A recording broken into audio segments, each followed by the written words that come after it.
Good evening, good evening, good evening, and welcome to BQB episode 59. Good evening, Angus. If you're located, mate, Very good. I'm back. You're back. And what are you sipping this evening? I found something pretty simple. I've just got some Larry's. Can't go wrong with Larry. It's good beer. Uh, I have James Bogue's Premium, considering I will be speaking about them later on. And I still like it. It's still a nice beer to go to. I always liked Bogues over Cascade or Crown or any of those semi-Australian premium beers that you could get around the time. Yeah, Bugs was my choice. I was a bit gutted when I was in Tasmania. Got to see the Cascade Brewery, but the Bugs one was closed. Yeah, Didn't get a yeah. tour there. As mentioned last week, Caesar is off watching the Brisbane Lions pounce on some pretty swans from down south, so he will not be joining us this evening, but I'm sure he will enjoy his game at the footy. So in beer news, first up I had Rocky Ridge in Brunswick, the old Thunder Road brewery is having a NZ IPA challenge all weekend, 17th to the 19th of July. 20 breweries, 20 beers, one winner, free entry, prizes, laughs. There's $100 voucher if the keg blows when you order your beer. Jandal's not allowed. I think that would be fantastic. Yeah, it sounds good. Yeah, I've got a line on some New Zealand hops from Joss. Yeah. So she went to she went to something and just sent me a message today saying, got some New Zealand hops? I'm like, sure. Yeah, nice. Well, if the People's Brewer is around, he works for Clayton Hops now, so Maddie's probably going to leak us up, I reckon. My next story is Wayward Brewing Co. is back. They've released a Midnight Barley Cowboy, a hopped porter. So it's roasty with a West Coast kick, 6%, 375. I was really worried that we wouldn't see Wayward anymore with all the acquisitions and changes and all that. So really cool. I'd like to try this one. It looks really cool. Hopped porter. Sounds nice. Yeah, I've made a few American porters. So Charlie Papazian's got a silver dollar porter recipe in his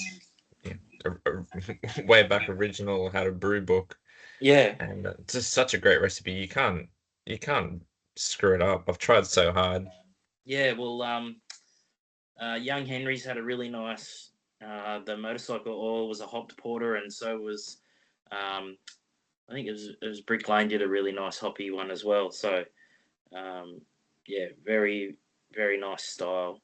The next one I shared in our Facebook page. It's Endeavour released the State of the Hops, and it's pretty in depth.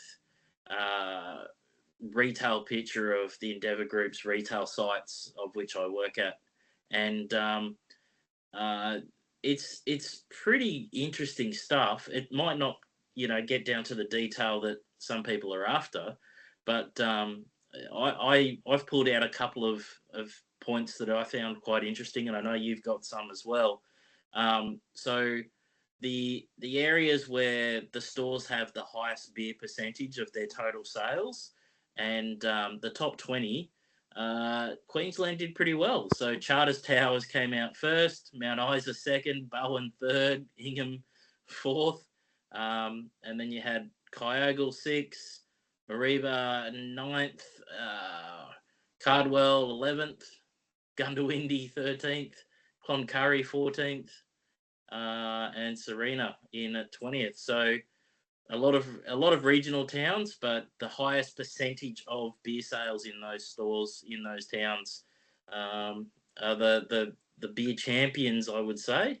I wouldn't say that there'd be many craft, because the next point, the craft beer index by postcode, and the top 20, none of them are Queensland. Not in Queensland. So Erskineville in New South Wales, Claremont, WA, Flemington, Victoria, Newcastle, New South Wales, Marrickville, New South Wales, Mount Hawthorn, WA, and Fremantle, WA, and it goes on from there. So, yeah, so they're the highest crafty sort of shops. And I'll just grab some highlights for Queensland. I know you've got some as well.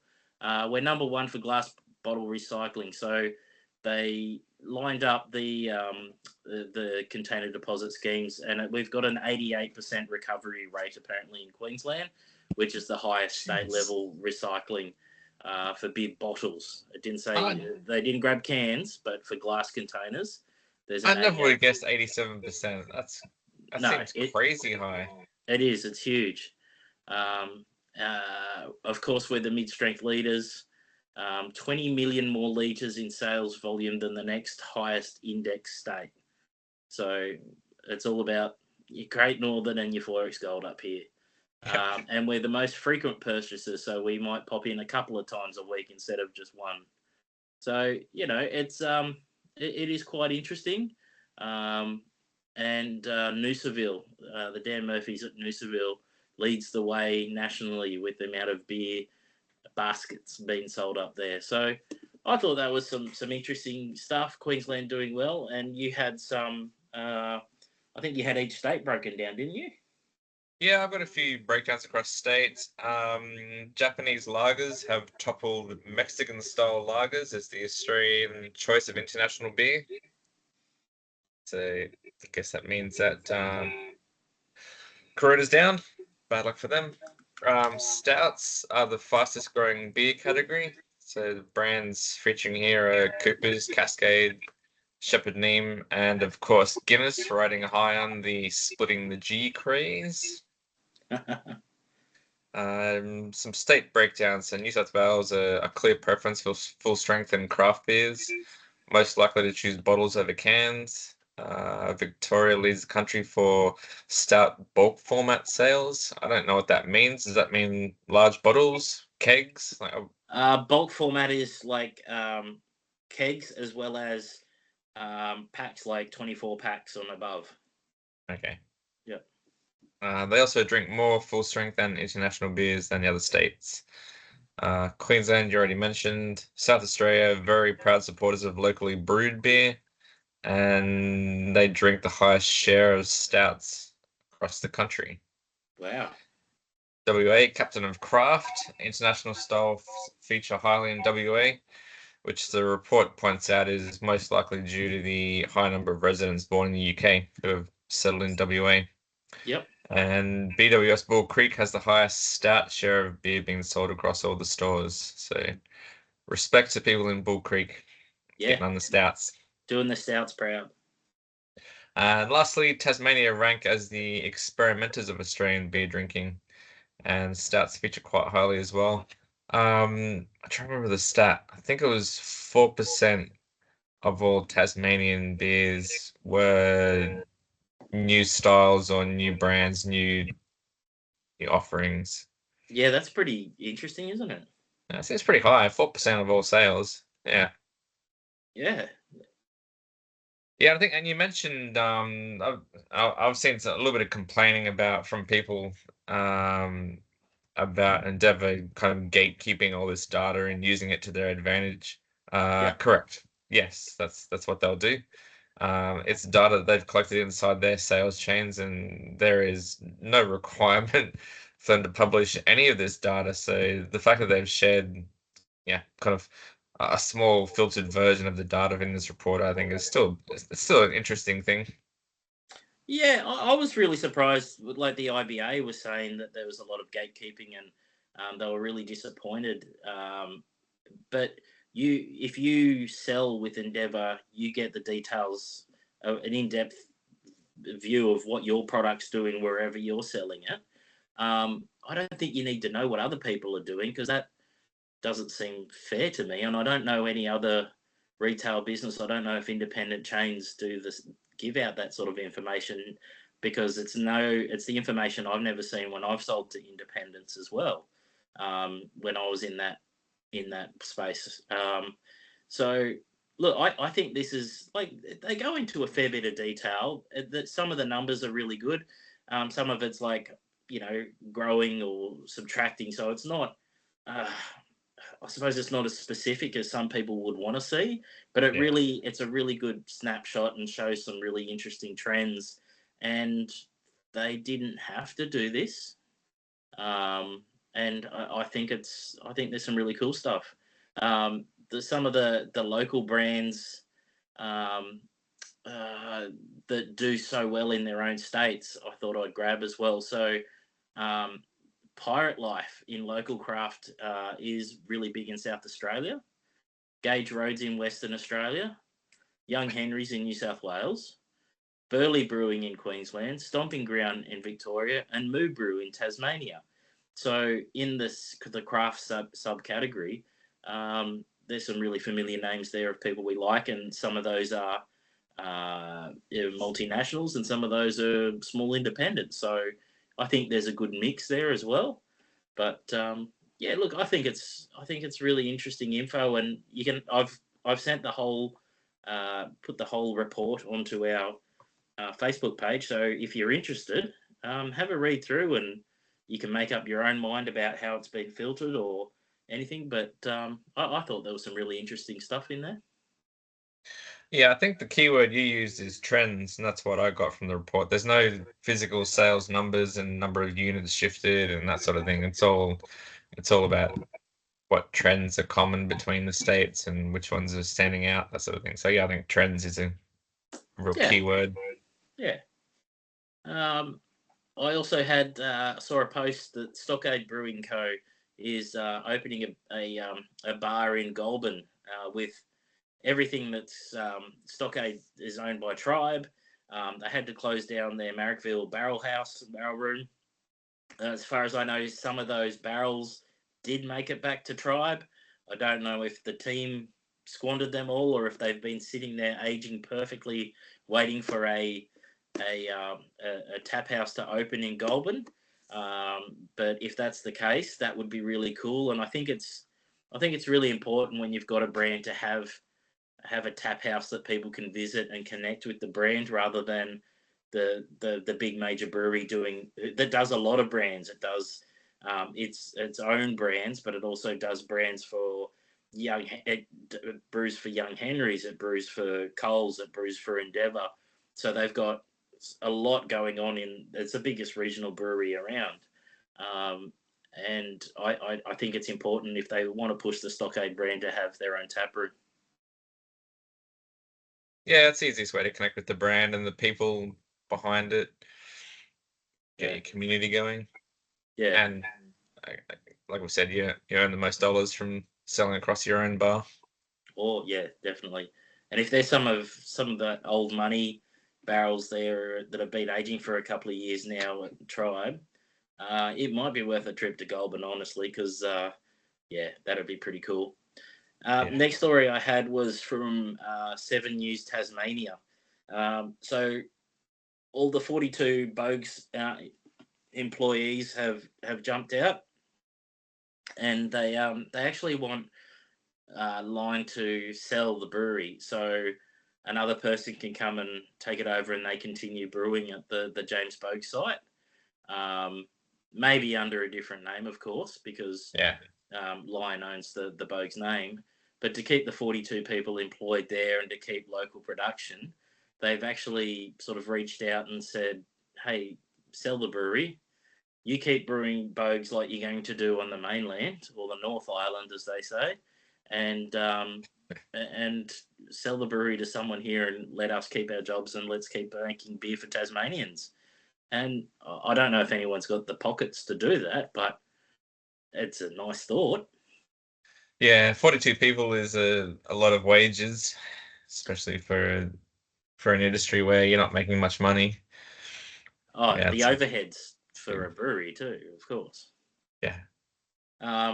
Which probably makes me think about our next story, which is mountain culture. And if there's any place that knows how to buy up a place, Our regular mountain culture segment. Yeah, so it's I've actually said it's our weekly mountain culture update because um, nothing seems to go past them. You were going to mention the Western Sydney International Airport. Yeah, so they've partnered with the Western Sydney International Airport to provide beers at one of the internal venues. I couldn't quite work out whether it was like a mountain culture venue or just a kind of restaurant or a bar. But that's pretty cool. And they've also developed a signature WSI beer to be offered exclusively at the airport. Why wouldn't they? Yeah, so that's cool. And it's only just up the road too. Like Emu Plains, where they make it's only around the corner. Yeah, so they mentioned there's going to be strong ties to the Western Sydney culture, which I'll air quote, and kind of designs around the tourist attractions. Obviously, the Blue Mountains Yeah. is pretty close there, so that's going to be in the design of the airport. So get ready for 24 hours a day flight times, Western Sydney. Yeah, because there are no noise restrictions on the new one, is there? No. So that's 3 a.m. beers. Lovely. You might be able to Yep. get a red eye a bit cheaper than you get out of Sydney now. And my next story about mountain culture is they've teamed up with Bolter and released Cashed Up Bogan, which is the fantastic name for a beer. It's if it looked like Bintang, that would make sense. It's a strong hazy pale, however, 5.6%. Yeah, so I'd really like to try that one. It looks like an interesting drop and another collaboration to add to their very very long list. Isn't it weird that no one's used that name in a beer? I can't think of any. You think someone would have done it by now, don't you? Yeah. Yep. Absolutely. Yeah. And I think we're ready for around the world with Angas. Well, last one I've got is Crafted Festival is celebrating its Oh, 10th year this year in sorry, I September. missed that. Yep, So Anna and I went to the first edition yep. almost 10 years ago. I haven't actually managed to get back again. Probably most likely due to kids. Mm. Tends to put a bit of a barrier into buggering off to a beer festival for the weekend. The first edition was a really great event. It had good music. What's not to like? Sitting back 50 meters from the beach with some craft beers and watching live music. So I really enjoyed that first one. It's featuring the Crafted Smoke Show again with eating competitions and live barbecue demos, and a few weirdos who don't like beer but still listen to beer podcasts. Grandad Jax is serving up cocktails and spirits, and Carafa Wine is providing G&Ts, cocktails, spirits, and wine on tap. Lovely. $55 for early release tickets, although no details on what that actually gets you. A lot of people I've said who are, attending as breweries and beer sellers have said it's one of the better festivals to go to and to be a part of. Yeah, it was good. It was such nice weather the day we were there. Seeing, like I said, just sitting 50 meters from the beach, lying back on some grass, brilliant sunshine, a couple of beers. Yeah, Yep, it's it's good. a nice spot, and you can jump Yeah, on the. You can walk over to Australia Fair and jump on the G Link and then get back up here on the train or something like that if you need to. that'd be a bit of a mission at 8:30 at night when it closes. Yeah, yeah, cheaper than an Uber.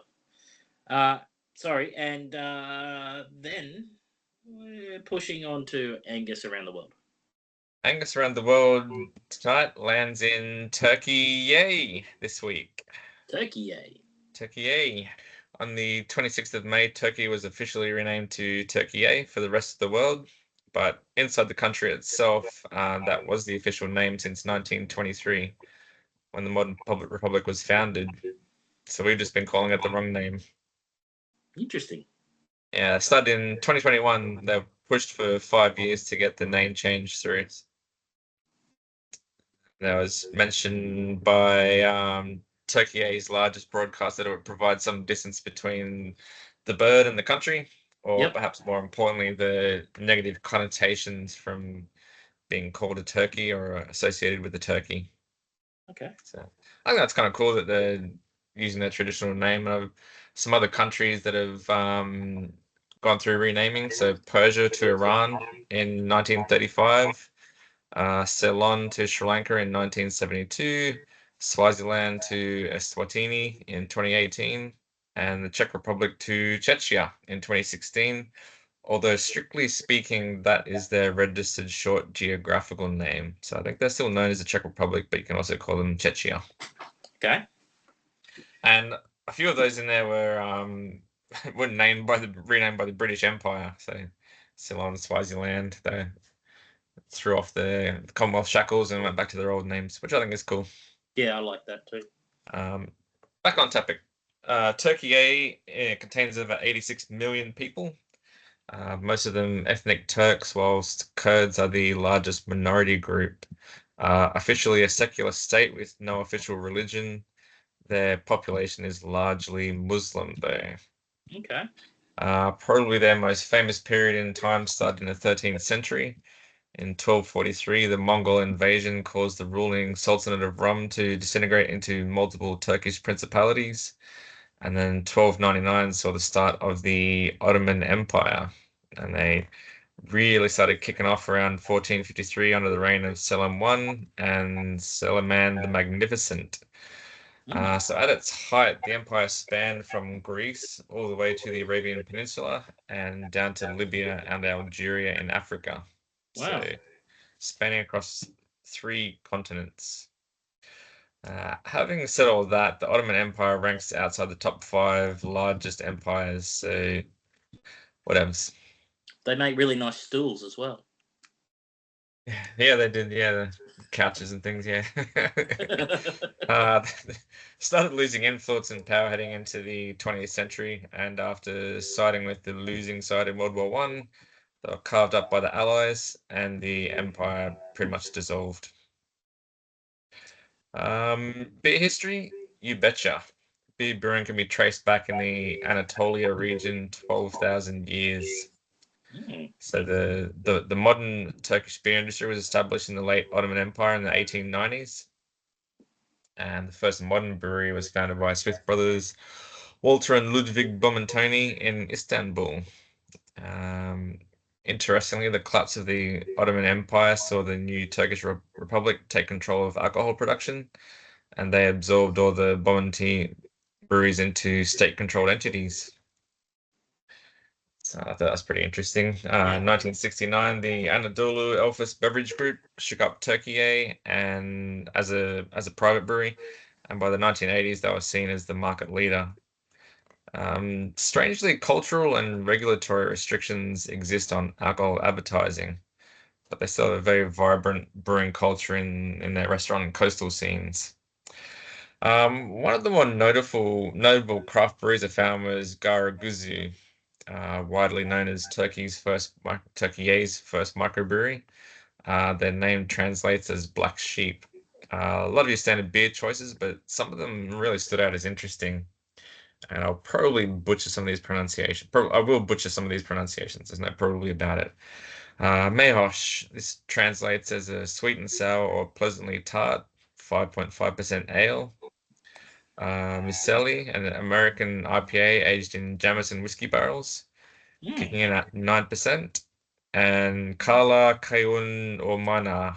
This translates as snowy beach forest and is their winter ale. Deep, full-bodied, sweet malt, nutty notes and dark fruits, and tipping the scales at 6.4%. That's some interesting beers there. I would happily try any one of those. Yeah, and they might have their advertising might be like in India, where they can't advertise alcohol, but they advertise water. I know Kingfisher Water has Virat Kohli doing ads for selling the best Okay. water in the world or something that goes into their other product. But um, I think I've always thought that's quite interesting how Muslim countries, especially where drinking is not a thing, that how they get around the advertising and things Yeah. like that. So, yeah. Oh well, that's very interesting. I think that is time for Guess a Brewery in 10-ish questions. So I've picked a brewery. I'm not sure if you'll know them, but I'm sure you'll eventually get this one. So Eventually. ask away. Is it a European brewery? No Australian. Australian brewery. Yeah. Alrighty. Established brewery or new? Opened in 2018. Have 2018. moved to a bigger premises since then. So fairly new, 2018. I guess. Yeah, that's pretty new.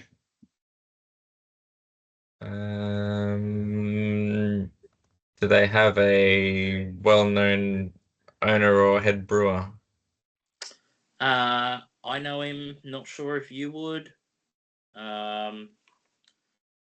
But he is well known in circles. You might not have run across him though.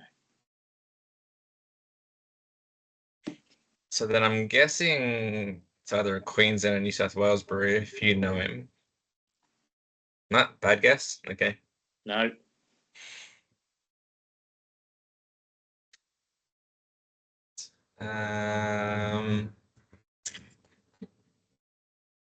Coastal brewery or near the coast, I guess. It is near the coast, but most things in this state are. Yeah, I suppose.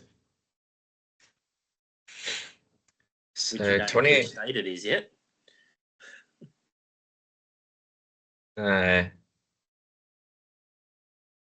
Victorian, I guess. No.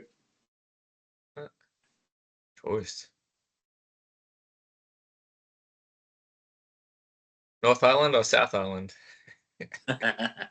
North Island, but North Island. closer to the Indian Ocean. WA, I guess, or maybe it could be South Australia still, I suppose. Yeah, no, WA. WA.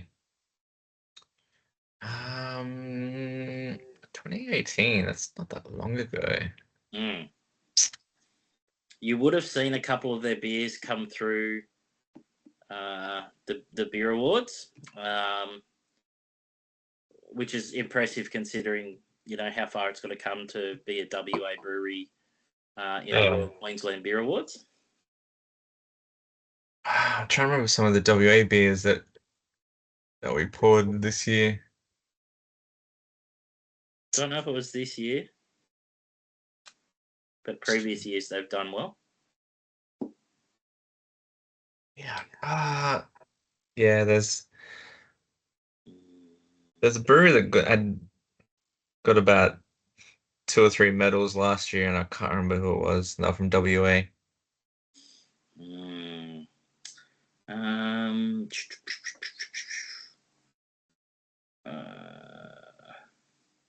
I can't remember their name.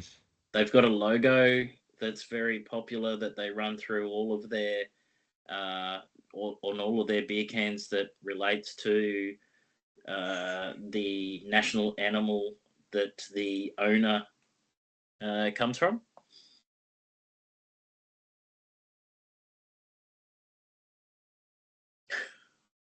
I don't know if that helped or not. That doesn't help at all. Okay. Well, I'm thinking Kiwi. Nope. No. What bird is there? So the owner is of Scottish background, and the national emblem of Scotland is actually a unicorn. Yeah. So all of their beers are graced with a unicorn. Some of the names of them are quite unicorny. That still doesn't help. Still doesn't help. Okay, I've got one name that you might remember. Just trying to. No, that might give it away. One of their really cool beers that won an award. I think he even got a trophy with us at the Royal Queensland. Was a Hefeweizen.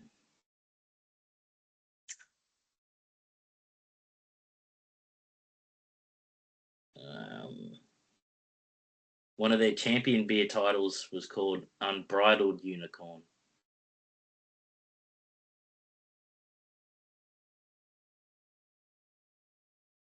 Was that at the Beer Awards or somewhere else? Yeah. The Queensland ones, or? Yep. My favourite beer that they do is the Rampant Raspberry. It's a super duper sour. I think you're gonna have to tell me. I can't even think of a name. That's all right.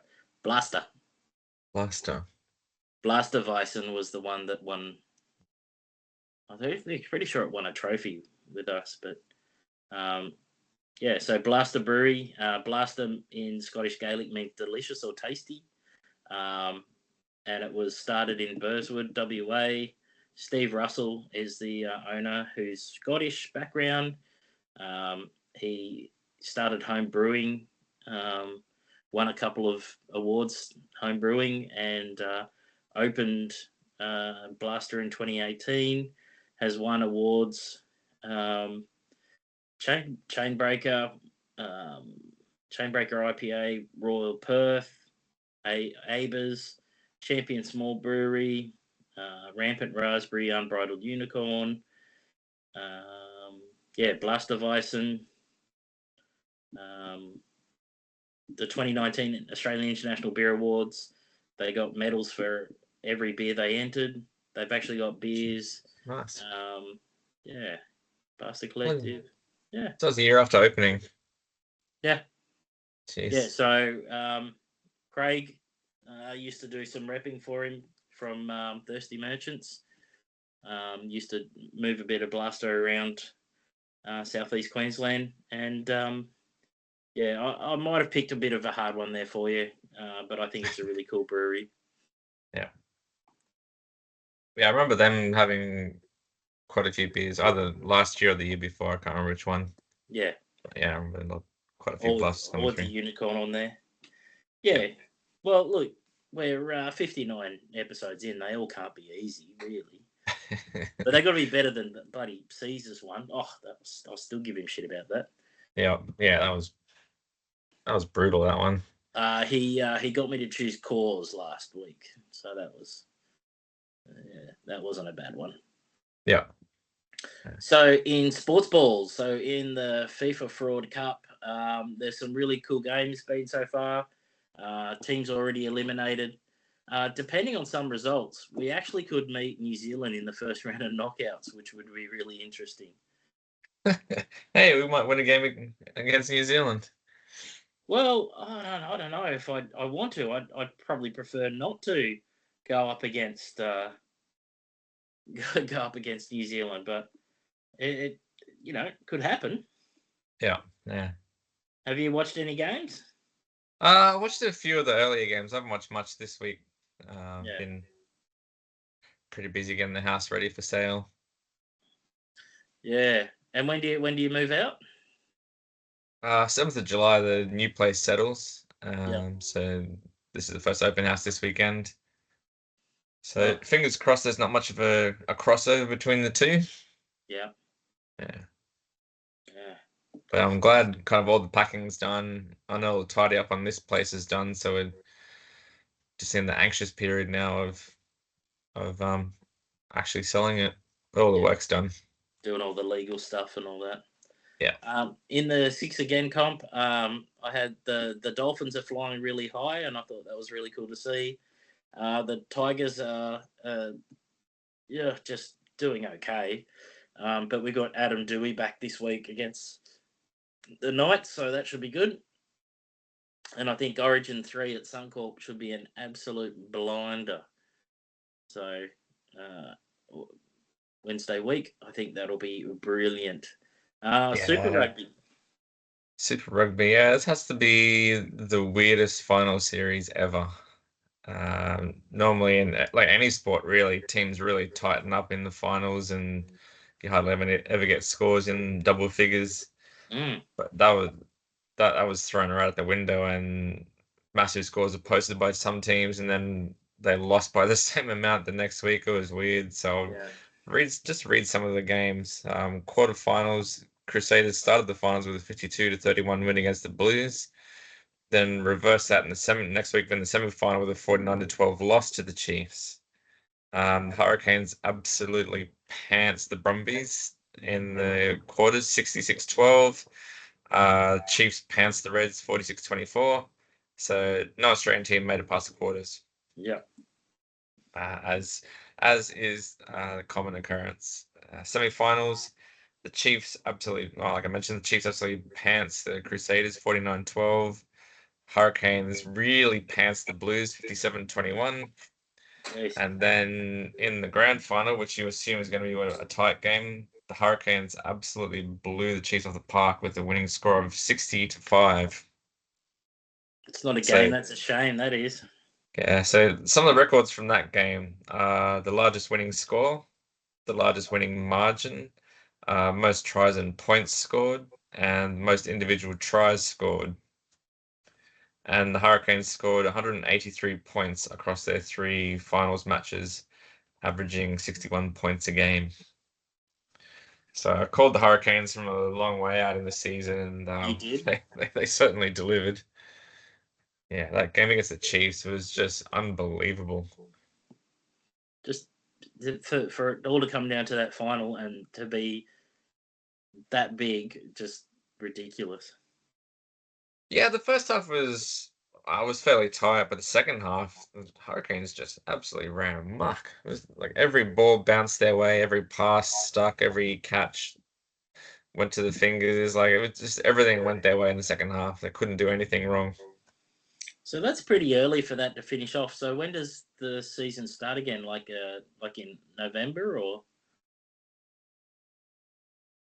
No, that's a great. Well, it goes into all the international test matches now. Yeah. So Australia's got Ireland and France, and there'll be a New Zealand test there somewhere. Yeah. Uh, I don't actually know when Super Rugby starts. They wouldn't play that over summer. No. People would die. Yeah. Yeah. Well, I think it was Bledisloe next year. They're trying to get for an Anzac match, wasn't it? Yeah, yeah. Yeah.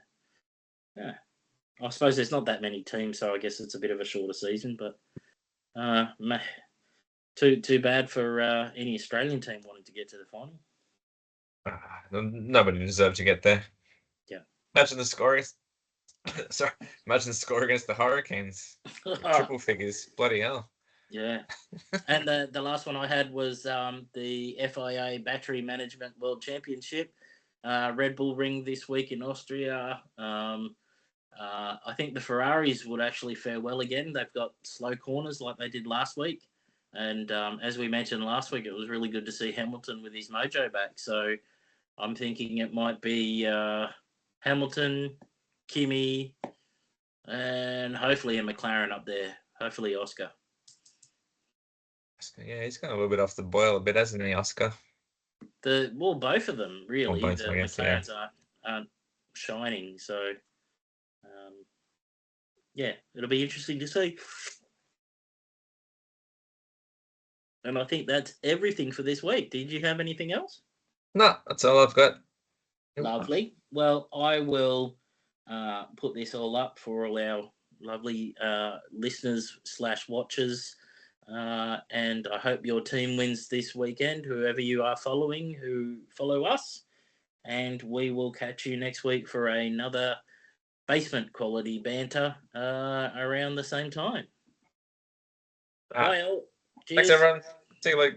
Bye.